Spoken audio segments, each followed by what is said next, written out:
yamɗe sappo e jeeɗiɗi simmaji capanɗe tati yoni ɗo e haalirde RFI fulfulde yamɗe sappo e jeenayi simmaji capanɗe tati to paari tedduɓe yonti nantinde on kabaruji ɗi. Aissatou Ly. To Cameroun golorgal toppitingal woteji ɗi feññini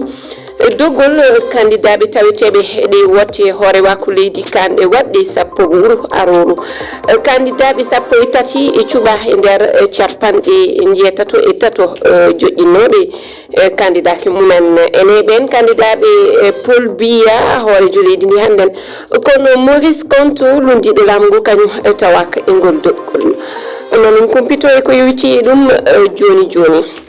kabaru goɗɗo kadi woni haala kawgel kan rewɓe feftoɓe ballu ko hande woni timmode nde hakkude Nigéria e Maroc holko ɓiɓɓe Nigéria ɗamini e ngal kawdiral gollidiɗo men to Abidjan yewtiɗi e yoga mabɓe mamin keɗo ɗum tedduɓe ko ɗum woni toɓɓe men bisimilla. Ko adi noon eɗen paye Cameroun ko artude e suno e mette hande timmi duuɓi tati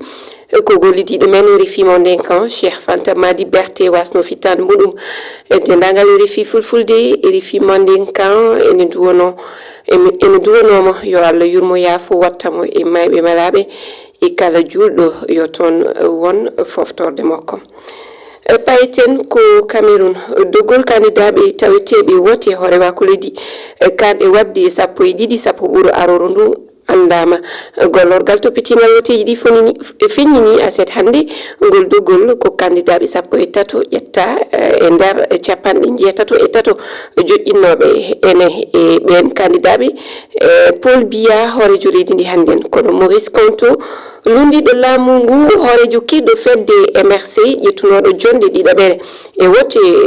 hittande ujunaji ɗiɗi e sappo e jeetati kañum tawaka e ngol dogol holko saabi keɗoɗen humpito Rufawu Baba Ashwaria.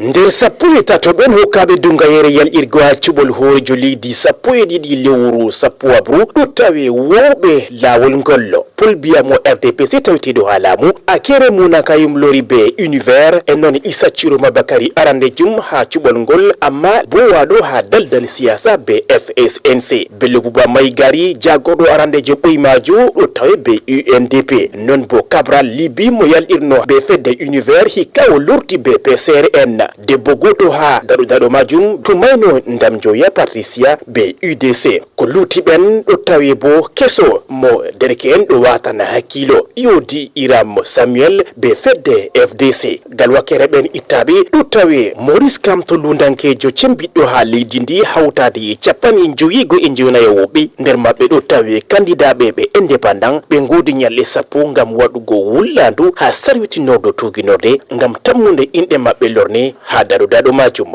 Rufawu Baba Ashwaria Marwa RFI. A jarama Rufawu